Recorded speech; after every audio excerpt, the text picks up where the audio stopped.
Assalomu alaykum. Toshkent davlat yuridik universiteti faxriga aylangan faxriylar bilan suhbatimiz rukuni davom etadi. Ko'rsatuvimizning bugungi mehmoni Universitet faxriylar kengashi raisi Halim Boboyev. Ustoz, assalomu alaykum. Alaykum assalom. Avvalo taklifimizni qabul qilib, ko'rsatuvimizda ishtirok etayotganingizdan xursandmiz. Rahmat sizga, mana taklif qilib, nuroniylarni eslab suhbat qiladigan bo'libsiz. Minnatdormiz. Inshaalloh biz bu ko'rsatuvni mana davomiy tarzda olyapmiz. Mana shu yoshi ulug' ustozlarimizdan, chunki ularni boy tajribalari, ularni ko'rgan bilganlari biz uchun, men o'ylayman, yosh avlod uchun yaxshigina saboq, maktab vazifasini o'tab beradi. To'g'ri. Ustoz, mana siz universitetda faxriylar kengashi raisisiz. Avvalo faxriylar kengashini universitet hayotidagi ahamiyati qanaqa, shular xususida biroz gapirib bersangiz. Universitetimizda mana keyingi yillarda faxriylarga e'tibor ancha yaxshi bo'lyapti, katta bo'lyapti.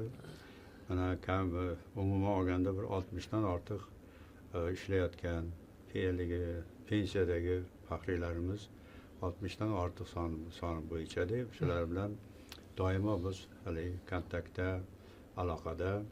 Ularning tug'ilgan kunlari bo'ladi, keyin yaxshi kunlari bo'ladi. Bunda yana eng muhimi oldin o'tib ketgan ustozlarimiz bor bizlarda. Ularga alohida e'tibor berib, mana agar ko'rgan bo'lsangiz, universitetimizda o'quv korpuslarida alohida auditoriyalarda nomlarini qo'yib, mana Anvar A'zomovich Xo'jayev biz ustozimiz bor, hamda bo'lam akademik Shavkat Zakariyevich O'razayev va boshqalar, mana shularga ham alohida xonalar ajratib, ularning rasmlari yoki ilmiy ishlarni qo'yib auditoriyalar belgilayapmizki, yoshlarga shular o'rnak bo'lsin, o'qishda ko'rib, ham shu yerda dars olib borilsa degan fikrda shu ishlarni keyingi vaqtlarda ancha rahbariyatimiz ham qo'llab-quvvatlayapti universitetni.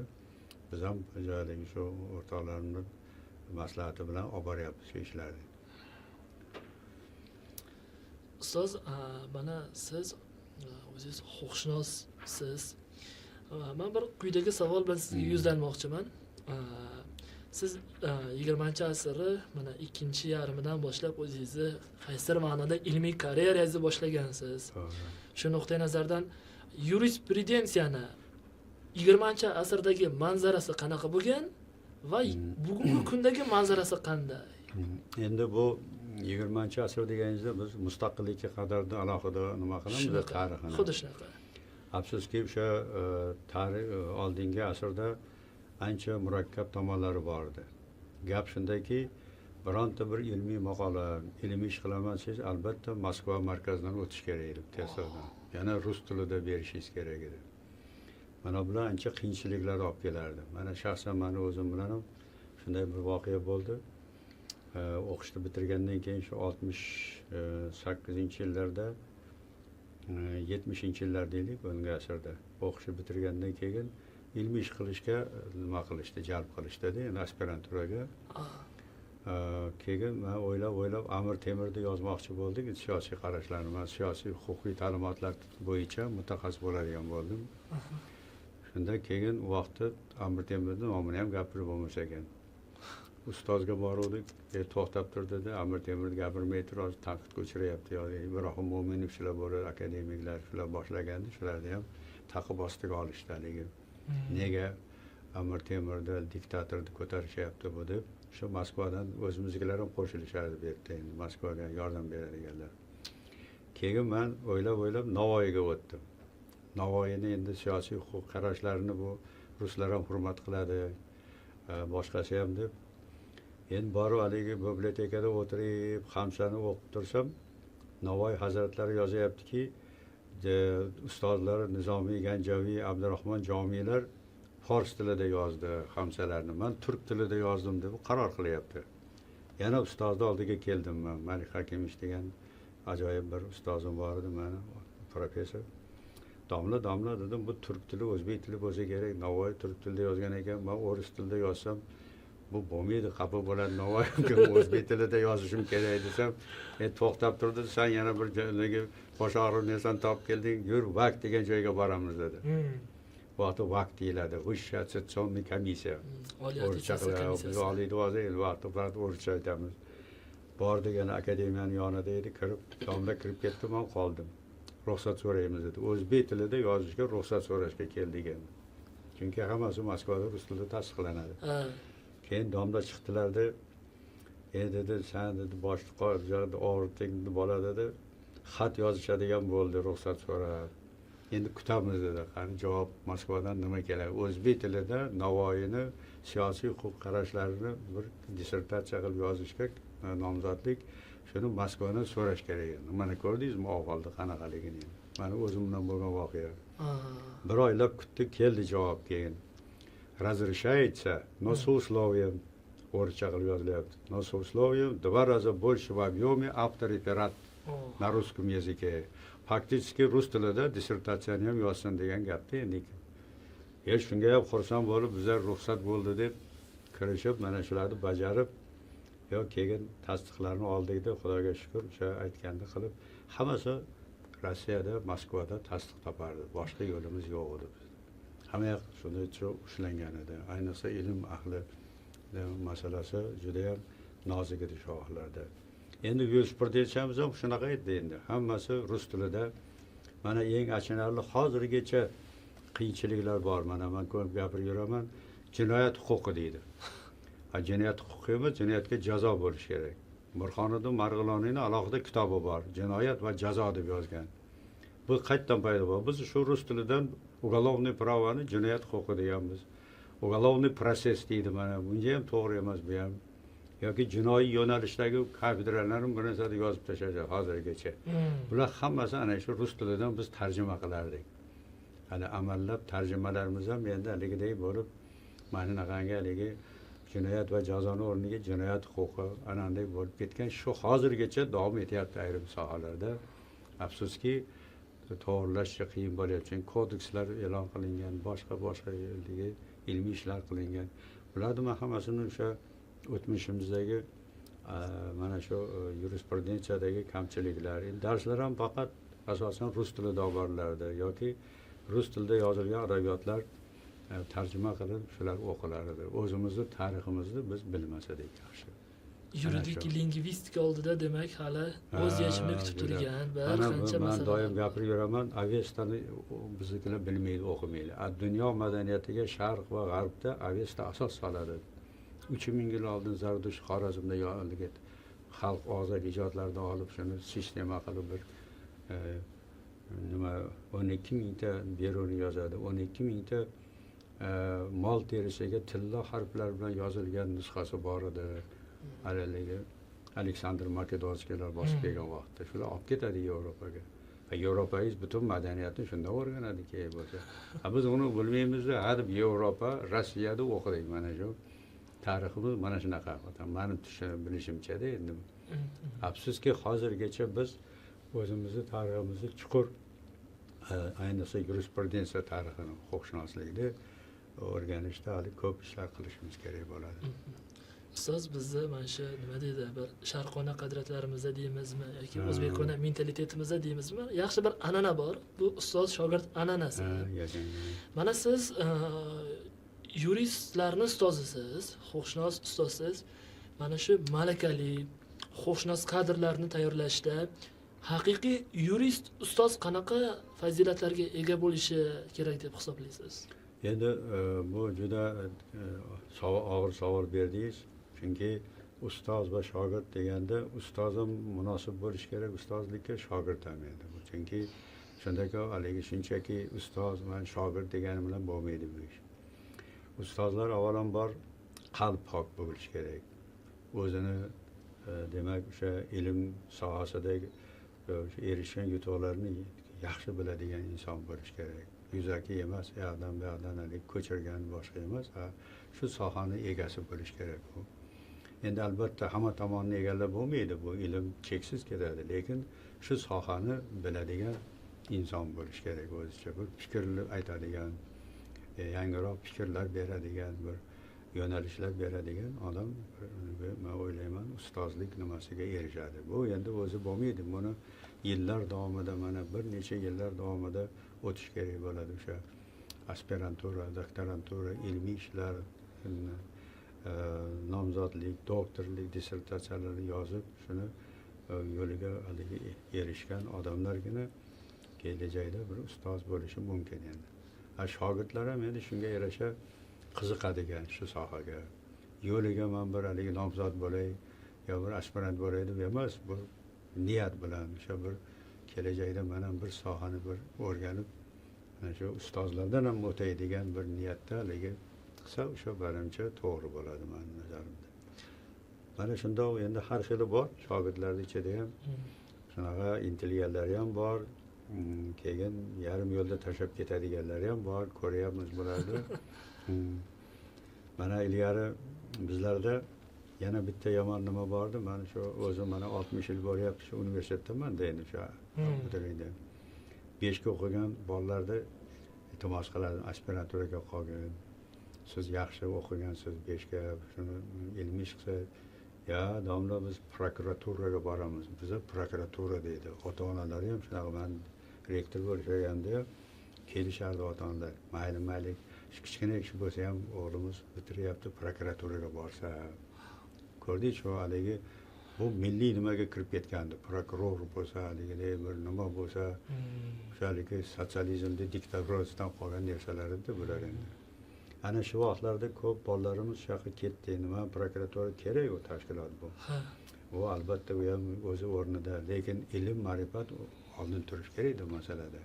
Mana endi hozir Xudoga shukr ancha sharoit o'zgarib, endi ilmga e'tibor berishlari, mana prezidentimizga ham rahmat, davlatimiz rahbarlariga ham rahmat, ilm, ma'rifat o'qituvchini qo'llab-quvvatlashga hozir e'tibor berilyapti. Bu juda yaxshi bo'ldi. Chunki qaysi bir mamlakatda o'qituvchiga, ilmga e'tibor bo'lsa, bu mamlakatda yuksalish bo'ladi.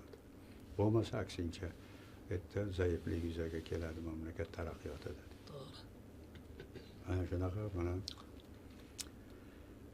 Ustoz, agar ruxsat bersangiz, ham bir qiziqarli, ham bir samimiy savol bermoqchiman-da.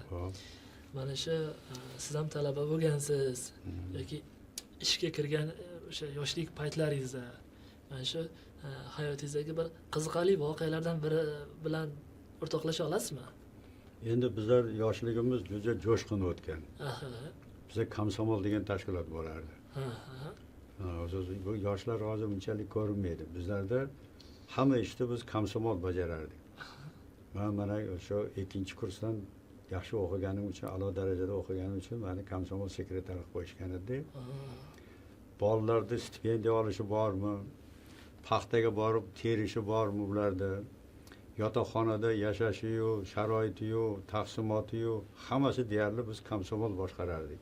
Dekan nima desak shuni qilardik, tavsiya qilardik dekanga. Mana shular shu yerga borish kerak, mana shular shu yerda shunday bo'lish kerak. Shunchalik kirishib ketgandiki, dekanlarga juda yengil edi shu vaqtlarda universitetda. Faqat komsomol, ayniqsa mana shu jamoatchilik ishlarida vaqtlarda juda ko'p bo'lar jamoatchi. Paxtadan tashqari yana kechqurun mana bu navbatchilik ko'chalarda qizil nimalar taqib olib, biz dejurstvo degan narsalar qilardik. Mana shularni hammasida biz o'zimiz boshqarardik. Undan tashqari yozda mana bu kanikul deymizmi, nima o'sha dam olish paytida bolalar dam olmasdi. Bizlar Dalniy Vostokgacha stratrad deb jo'natardik, qurilishlarga borib, o'shalarda ishlab ko'rsatib, buni hammasini komsomol boshqarardi. Shu yerda partiya endi rahbarida o'rin shuning uchun bizlarda bu narsalar juda kuchli yo'lga qo'yilgan edi. O'sha kadrlarni tanlashda ham bizlar asosiy rolda. Chunki o'sha komsomolda partiyaning ichida ko'zga ko'ringanlar keyin rahbarlik roliga ko'tarilardi. O'sha nutq madaniyati yaxshi bo'lsa, boshqa shu tomonlari ishlanardi. Lekin hozir afsuski bu tizim ancha endi mayli ishga oldingi tizimni yomonlaymiz bu endi diktaturaga asoslangan bo'ldi. Lekin kadrlar tayyorlashda o'ziga xos bir nimalar ham bor edi haligi. Oktabriyat, pioner, komsomol, partiya qilib olib chiqib keladi bizlarga. Har yomoni bir yaxshisi bor. Bir to'g'ri gapingiz. Shu zamonda endi diktaturaligi yomon edi nimalari, mana Moskva deyapmiz boshqa, lekin yaxshi tomonlari ham bor edi haligi. Tayyorlardi bolalar yoshligidan shu narsalarni men hozir eslab, keyin o'zim ko'pincha gapiraman yoshlarga ham. Afsuski bugungi mana yoshlarimiz ham harakati yaxshi kelyapti, lekin bir tizim yo'q, shuni olib chiqib ketadigan bunday ichidan haligi talantli bolalarni nutq madaniyatiga qarab, ilmiy salohiyatiga qarab, chunki hamma ham bir xil bo'lmaydi. Tabiatdan berilgan nimalar bor yoshlarga ham, shu tabiatdan berilgan talantli bolalarni ajratsak, ular kelajakda ilmni ham rivojlantiradi. Endi haligi amaliyotga ishlaydiganlar ham o'ziga xos bo'ladi. Shularni o'zini yo'lini berishimiz kerak bo'ladi yoshlarga. To'g'ri. Ustoz, endi bugungi kunga qaytsak-da, ya'ni mana yuridik fan va ta'limni rivojlanishi, shu yo'nalishda tahsil olayotgan talabalar bor. Shu ixtisoslikda tadqiqot olib borayotgan izlanuvchilar bor. Endi siz baribir boy tajribaga ega faxriy insonsiz. Mana shu huquqshunoslik fanlarini, yurisprudensiyani yanada samarali bo'lishi uchun nimalarga e'tibor qaratish kerak deb o'ylaysiz? Endi mana asosan yurisprudensiya bizda nimamiz ham viloyatlarda ham ochildi, lekin asosiy markaz endi o'zimizda deb yerda endi tayyorlaydigan. Mana men shu o'tgan davrda ham o'ylab, hozirgi zamonda ham ancha yo'llar ochildi hozir bizga, endi mana o'zimizda ona tilimizda, o'zimizda haligi kadrlar mana hammasi. Lekin kamchiliklar ham bor ekanda ichimizda. Sabab shu haligi rivojlanishda ko'proq hali aytganimizdek o'zimizni tariximizni olib o'rganishimiz kerak bo'ladi. Mana haligi men aytdim-ku, qancha mana nimalar, Amir Temur mayli biz nimaga bormaylik, Avesdan aytmaylikda, Amir Temur tuzuklarini oling. Yevropasi o'rgangan buni. Konstitutsiya degani tuzuk degani o'zi. Xuddi shunaqa. Shuni bular Yevropada 27 ta mamlakatga Temur hazratlari joriy qilgan bor o'zi qonunini chetga bajargan, bu birla Samarqand markazi bo'lgan. Ular shuni olib mana konstitutsiya qilib kengaytirib, biz ham buni bir maxsus kurs qilib o'qimaymiz hozir. Men doim aytib beraman-da, afsuski buni Amir Temur tuzuklari shunday lo'nda yozilgan, bitta so'zni qo'y. Hozirgi kunga ham hammasi amalga qo'ysak bo'ladi. Men maslahat, mashvarat bilan bordim davlat boshqaruvini deydi. Ilm ma'rifatga asoslandim deydi, haligi adolatga haligi nima qildim deydi. Bu to'g'ri narsalar-ku bular hammasi. Prinsipda endi yana juda konkret aytib beradi hammasini deydi. Mana shularni o'rganishimiz kerak. Tariximiz juda boy. Butun dunyo bizdan o'rgangan. Ayniqsa huquqshunoslikda ham mana endi bu Burxoniddin Marg'iloniyda hali biz asarlarni bir ilmiy darajada o'rganganimiz yo'q. Bular huquqshunos, yana mana Samarqandda katta mudarris bo'lgan Navoiylar kelib uyda uni haligi nima o'qigan odam o'tgan, o'zini katta madrasasi bo'lgan, ismlari ham haligi nimada. Mana shularni olib bir ko'targan emasmiz, bunday bir ilmiy nimaga olib chiqib. Shularning asarlari bor. Bundan tashqari yana juda ko'p narsalarni nima qilish mumkin-da, endi hamma soha bo'yicha mana jinoyat va jazo bormi, bu yoki fuqarolik huquqi deymizmi, boshqa hamma sohalarimizga yetarli bor edi. Shularni o'rgansak yomon bo'lmas. Lekin hozir shu bularda ko'proq e'tibor bermay, yana shu haligi nimaga ketyapmiz-da, shu yengil-yelpi yo'llar bilan shu chuqurroq shug'ullanish kerakmi deb o'ylayman-da shu masalalarda. Ustoz, bundan bir 3 yillarcha avval bir davrada men quyidagi fikrlarni bildirgandim-da. Mana siz Temur tuzuklari deb esga tushurdingiz.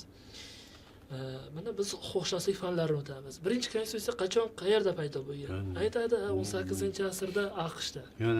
Yo'q, bo'lmagan gap deyman. Bu meni fikrim. Qanaqasi? Konstitutsiya ma'nosi nima? Lotinchadan tuzatish, tuzuk degan ma'noni bildirsa. Tuzuk deyman, tuzuk deb tarjima qilaman. Kechirasiz, Temur tuzuklari nechinchi asrda yozilgan? 14-asrda yozilgan. Shu asos bo'lgan bularga, hammasi o'rgangan shu narsalardan. Kechirasiz, mana bir ko'p tonnali taom qilib Guinness kitobga kirishi bilamiz. Yana qanaqadir maishiy masalalarda rekord qo'yishi bilamiz. Lekin o'zimizda tayyor huquqiy asosimiz bor.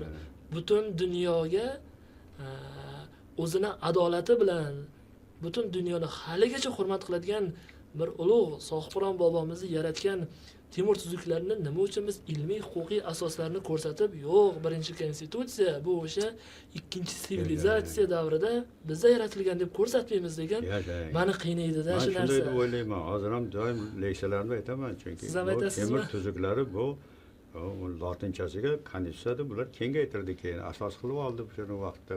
Qanaqasi deymizda? Shuni Mana Amerikani ham ustoz, United Amerikalar kecha paydo bo'ldi. USA deydi.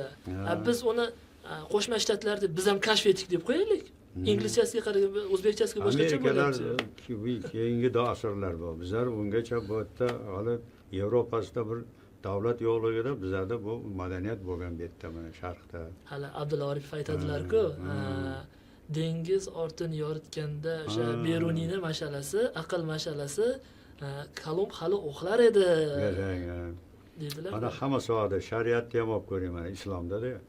Bu to'g'ri, islom shariat asosan arablarda bo'lgani bilan, lekin uni rivojlantirgan imomlarni qaraymiz. Hali gap bor-ku. Imom Buxoriy, Imom haligi nima, Termiziy, boshqa imomlarni o'zidan eshitasi keldi bizada. Islom Arabistonda paydo bo'ldi, bizning hududlarda rivojlandi. Shariat qonunlarini bular rivojlantirib berdi, masalan, qarang. Endi shularni ham o'rganishimiz kerak mana shu o'z yo'lida. Har soha mana islomni rivojlanishida ham bizning rolimiz juda katta. Arablar asos solgani bilan uni yuzaga olib chiqqanlar bu bizning imomlar asosan bitdi. Ana shularda ming afsuski hali chuqurroq kirishib borganimiz yo'q masalalarga. Xudo xolasa kelajakda yoshlar mana sizlar endi bizlarning kamchiligimizni to'ldirib mana shu ishlarga dadilroq kirib borasizlar deb o'ylaymiz. Bizlar tanqid qilib nega bu otalar, bobolar qaramagan bu narsalar. Bizning sharoitimiz og'ir edi, aytdik-ku endi sizga. Men yana bir narsani yaxshi ko'p o'ylab yuraman-da, shu Rossiya bizni bosib olgandan keyin mana Skobelovning xati bor, menga podsholarga yozgan. Keyin nimani xati bor? O'sha nimalar bor-da, naliga shular aytadi. Bu bosib olgan xalqlarni boshqarish uchun bularni diniy kitoblarini o't qo'yish kerak, yoqish kerak. Osmono'par haligi imoratlarni yo'q qilish kerak.